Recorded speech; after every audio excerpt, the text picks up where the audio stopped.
नमस्कार दोस्तों, नमो भारत न्यूज़ में आपका स्वागत है। दोस्तों, आज कोरोना काल के बाद जब दुनिया भर की अर्थव्यवस्थाएं डामाडोल हो रही हैं, ठीक ऐसा ही 2008 में भी हुआ था। जब दुनिया की अर्थव्यवस्था डामाडोल थी, तब कांग्रेसियों की सरकार थी। तब के ऑक्सफोर्ड से पढ़े हुए अर्थशास्त्री और प्रधानमंत्री मनमोहन सिंह ने देश को लोन बांटने का इंजेक्शन लगाया, जिससे कुछ समय के लिए अर्थव्यवस्था संभली। लेकिन इसके अगले साल ही देश की हालत वापस बिगड़नी शुरू हो गई थी, क्योंकि लगातार बैंक्स के एनपीए बढ़ने लगे और बैंक दिवालिया होने लगे, जिसका असर ये हुआ अगली बार कांग्रेसी सत्ता से बाहर हो गए। दोस्तों, जो कद भारत का पिछले 60-70 सालों में नहीं रहा, वो अब देखने को मिल रहा है और अब अंतर्राष्ट्रीय आर्थिक मंच पर भारत अपना गर्व से सीना ठोक रहा है और पूरी दुनिया भारत के इस बढ़ते कदम को समझकर सलाम कर रही है। चीन को भी अर्थव्यवस्था में पछाड़ने के बाद भारत दुनिया की सबसे तेज गति से बढ़ने वाली अर्थव्यवस्था बन गया है और इस बात की तस्दीक खुद दुनिया के सबसे धनी व्यक्ति बिल गेट्स तक कर चुके हैं। जहां कांग्रेस के बड़े बड़े अर्थशास्त्री भारत को डूबता हुआ जहाज कह चुके हैं और अपने ही देश की अर्थव्यवस्था का मजाक उड़ा चुके हैं। दोस्तों, दुनिया भर की अर्थव्यवस्थाओं के लिए मौजूदा वक्त अच्छा तो कतई नहीं कहा जा सकता।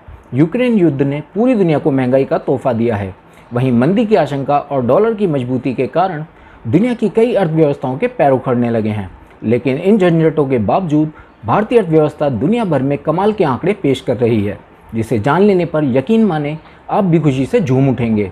इसी से जुड़ी एक बड़ी रिपोर्ट सामने आई है, जिसके बाद से सभी हैरानी भरी नज़रों से भारत की ओर देख रहे हैं कि आखिर ऐसे वक्त में भी भारत इतना अच्छा कैसे परफॉर्म कर सकता है अर्थव्यवस्था के मामले में। क्या है ये दुनिया की प्रमुख rating agency Moody's investors service की चौंका देने वाली रिपोर्ट, और इससे जुड़े बड़े फैक्ट्स विस्तार से जानने के लिए हमारी वीडियो के साथ अंत तक जुड़े रहें और इस वीडियो को ज़्यादा से ज़्यादा मात्रा में शेयर करें। बाकी अगर अब तक आपने हमारे चैनल को सब्सक्राइब नहीं किया है तो जल्दी से इसे सब्सक्राइब कर लें और इसके साथ ही बेल आइकन को दबाना ना भूलें। दोस्तों, दुनिया की प्रमुख rating agency Moody's investor service ने मंगलवार को कहा कि उसे उम्मीद नहीं है कि रूस यूक्रेन संघर्ष, उच्च मुद्रास्फीति और संख्य वित्तीय स्थिति 2022 और 2023 में महामारी से भारत की चल रही वसूली को पटरी से उतार देगी। इसी के साथ ही मूडीज़ ने स्थिर दृष्टिकोण के साथ भारत के लिए अपनी सॉवरेन रेटिंग को BA3 पर बरकरार रखा है। हालांकि अन्य रेटिंग एजेंसियों की राह पर चलते हुए मूडीज़ ने भारत की विकास दर को जरूर घटा दिया है। मूडीज़ ने मार्च 2023 को समाप्त होने वाले वर्ष के लिए अपने वास्तविक सकल घरेलू उत्पाद की वृद्धि के अनुमान को घटाकर 7.6% कर दिया है। मूडीज़ के अनुसार स्थिर दृष्टिकोण दर्शाता है कि अर्थव्यवस्था और वित्तीय प्रणाली के बीच नकारात्मक प्रतिक्रिया से जोखिम कम हो रहे हैं। रेटिंग एजेंसी का कहना है, भारत का मजबूत विदेशी मुद्रा भंडार और अधिक लिक्विडिटी के साथ बैंक और गैर बैंक वित्तीय संस्थान पहले की तुलना में कम जोखिम प्रदर्शित कर रहे हैं, जिससे महामारी से चल रही वसूली की प्रक्रिया अभी भी जारी है। मूडीज़ ने कहा कि वह रेटिंग को आगे और भी अपग्रेड कर सकता है यदि भारत का आर्थिक विकास अपेक्षा से अधिक बढ़ जाता है। यह आर्थिक और वित्तीय क्षेत्र के सुधारों को लागू करने के बाद ही हो सकता है, जिसके कारण निजी क्षेत्र के निवेश में महत्वपूर्ण और लगातार वृद्धि हुई है।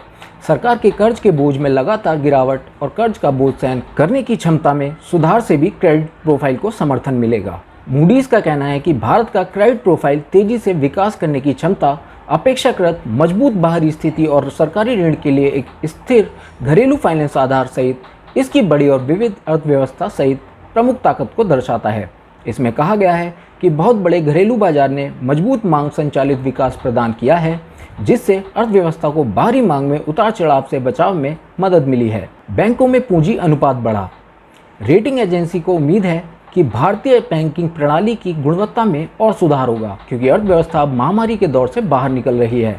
जैसे जैसे इसमें सुधार आएगा, बैंकों के लिए स्थितियां अनुकूल होती जाएंगी और इसके व्यावसायिक विश्वास को मजबूती मिलेगी। इसके बाद बैंकिंग सिस्टम की एसेट क्वालिटी और उसके फायदे में सुधार होगा।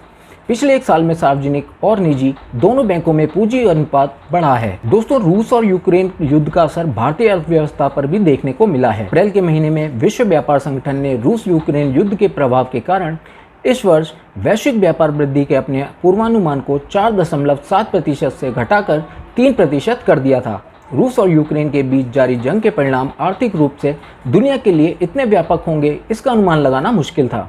दोनों देशों के बीच 3 महीने से अधिक समय से जारी युद्ध ने ग्लोबल व्यापार को काफी प्रभावित किया है। भारतीय अर्थव्यवस्था भी इस जंग का असर देखने को मिला है। देश में बढ़ी थी गेहूं के प्रोडक्ट की कीमत। S&P ग्लोबल प्लेट्स के सर्वेक्षण के मुताबिक रूस यूक्रेन युद्ध के बीच भारत में गेहूं का उत्पादन वर्ष 2021 से 2022 में 110 मिलियन मैट्रिक टन तक बढ़ने की उम्मीद है। एक साल पहले ये आंकड़ा 108 मिलियन मैट्रिक टन था। बता दें कि रूस दुनिया का शीर्ष गेहूं निर्यातक है, वहीं यूक्रेन इस मामले में 5वें स्थान पर है। महंगाई और कम गेहूं के उत्पादन के अनुमान के चलते भारत सरकार ने गेहूं के निर्यात पर प्रतिबंध लगा दिया था। भारत सरकार ने देश की समग्र खाद्य सुरक्षा के प्रबंधन को देखते हुए ये कदम उठाया था। देश में गेहूं के स्टॉक के साथ साथ उत्पादन में गिरावट की वजह विशेषज्ञ कीमतों में हुई बढ़ोतरी को बता रहे हैं। देश में गेहूं के आटे के साथ बेकरी उत्पादों, बिस्किट और ब्रेड की कीमतों में भी हाल के महीनों में बढ़ोतरी दर्ज की गई है। हालांकि गेहूं के निर्यात पर प्रतिबंध लगाने और खरीद बढ़ाने के फैसले से गेहूं प्रोडक्ट्स की कीमतों में कुछ नरमी देखने को मिली है। खाद्य तेल को लेकर संकट। भारत को अपने सूरजमुखी के तेल का 90% से अधिक यूक्रेन और रूस से प्राप्त होता है। मार्च 2021 के वित्तीय वर्ष में भारत ने लगभग 13.35 मिलियन टन खाद्य तेलों का आयात किया था, जिसकी कीमत 10.5 अरब डॉलर से अधिक थी। इसमें पाम तेल की हिस्सेदारी करीब 56%, सोयाबीन तेल की 27% और सूरजमुखी की हिस्सेदारी करीब 16% रही है। सरकार को इस मोर्चे पर काम करना होगा। भारत का चाय निर्यात। रूस भारत से चाय करीब 13% आयात करता है, लेकिन युद्ध ने निश्चित रूप से चाय निर्यातकों की रातों की नींद हराम कर दी थी। हालांकि 2 महीने की रुकावट के बाद अब भारत रूस को फिर से चाय निर्यात शुरू कर चुका है। चाय, चावल, फल, कॉफी ले जाने वाले कंटेनर बड़े पैमाने पर जॉर्जिया के बंदरगाहों के माध्यम से रूस पहुंच रहे हैं। संयुक्त राष्ट्र कॉमट्रेड के डेटाबेस के अनुसार साल 2021 के दौरान भारत ने रूस को करीब 84.91 मिलियन अमेरिकी डॉलर का चाय निर्यात किया था। महीनों बाद वस्तुओं की उपलब्धता अब सामान्य हो रही है। भारत सबसे तेजी से बढ़ती अर्थव्यवस्था। न्यूज एजेंसी के साथ बातचीत में बिरला समूह के अध्यक्ष कुमार मंगलम बिरला ने कहा कि भारत में ही नहीं बल्कि कई देशों में कीमतें बढ़ रही हैं। सरकार बहुत तेजी से इससे पार पाने के लिए कदम उठा रही है। मैं भारत के ग्रोथ के बारे में बहुत सकारात्मक हूँ। भारत सबसे तेजी से बढ़ती अर्थव्यवस्था है। त्योहारी सीजन से पहले देश के सर्विस सेक्टर ने बेहतरीन प्रदर्शन किया है। S&P global India services purchasing managers index PMI अगस्त में बढ़कर 57.2 हो गया, जो अनुमान से ज़्यादा है। सर्विस सेक्टर की गतिविधियों को देखते हुए अलग अलग रेटिंग एजेंसियों ने इसका स्तर 55 रहने का अनुमान लगाया था। जुलाई में यह 55.5 था। खास बात यह है कि यह लगातार 13वां महीना है जब PMI 50 से ऊपर रहा है। अगस्त में 14 साल बाद सबसे ज़्यादा नौकरियां बढ़ी। अगस्त में सर्विस सेक्टर के बेहतर प्रदर्शन की वजह नए कारोबार शुरू होना बताया गया है। इसी वजह से इस सेक्टर में नई नौकरियां बढ़ी हैं। S&P के सर्वे में सामने आया है कि अगस्त में 14 साल बाद सबसे ज़्यादा नौकरियां बढ़ी हैं, जिसमें सबसे ज़्यादा योगदान सर्विस सेक्टर का रहा है। यह बात इसलिए भी अहम है क्योंकि देश की GDP में 50% से ज़्यादा योगदान सर्विस सेक्टर का है। इस सेक्टर को कोरोना ने सबसे ज़्यादा प्रभावित किया था। देश में कीमतें बढ़ने के बावजूद बढ़ी demand. S&P global service sector की 400 प्रमुख कंपनियों के सर्वे के आधार पर आंकड़े जारी करती है। सर्विस सेक्टर में trade, hotels, restaurant, transport, communication, finance से जुड़ी सेवाएं, रियल एस्टेट, बैंकिंग जैसे प्रमुख कारोबार आते हैं। ताज़ा सर्वे के मुताबिक फाइनेंस और बीमा क्षेत्र की कंपनियों का प्रदर्शन सबसे अच्छा रहा है।